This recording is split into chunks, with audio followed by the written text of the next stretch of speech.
congratulations, Tylus Rafael Sia, 7 gold medals for this year's Palarong Pambansa. So, Tylus, kanino mo ino-offer itong panalo na to?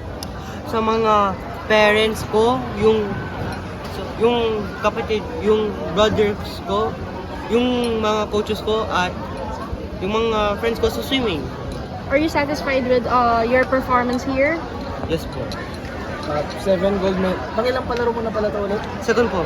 Second. And last year sa Cebu? Isang bronze lang. Isang bronze. From 1 bronze to 7 gold medal sweep, ano pakiramdam? He was very good. Did you expect na ganun kalaki yung improvement in just 1 year? From 1 bronze to 7? Why? Why did you expect that? Because ever since Palaro, my times drastically keeps going down. It keeps going down until now.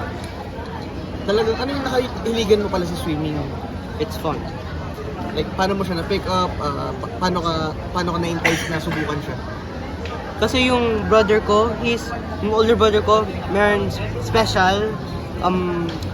Yung mama ko decided to make him do swimming so that after each swim lesson, he'll be less hyper. She let me join it and I found joy in it. And then I kept swimming after that. How old are you when you tried out swimming? 5, 4, pero I stopped for 2-3 years because of pandemic. Only after the pandemic did I start doing competitive. So, since nung Cebu, nung first palaro mo, of course, you got 1 bronze. What inspired you to be back para makabalik dito? With new friends. What else? Gain recognition from some of the elite swimmers. Why?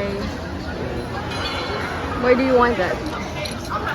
Because that was the only thing I found that's the only thought I made after Palaro last year. Ano yung nagbago sa training mo from last year? Into this Palarong Pambansa? Twice a day lang. That's it. Yung training po, it's still the same. Yung same intensity, kilometers is the same thing. Is it endurance or the power of your arms? The power of your, like that, the way you swing your arms in the water. Maybe both. Huh? Maybe both. Okay. What's next for you, Sia? Batang Pinoy. Even though that's a few months away.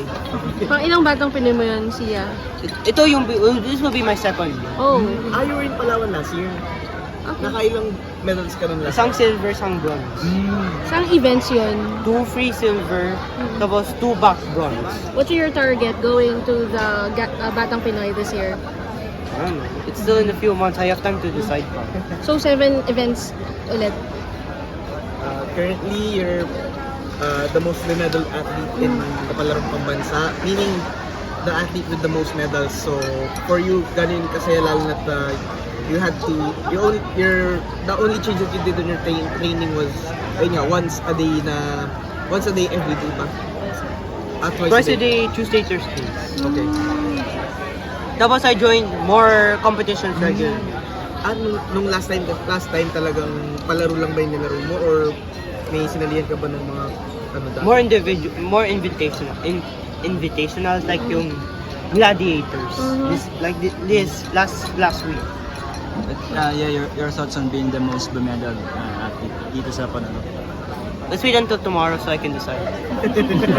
You already are. Wait, what?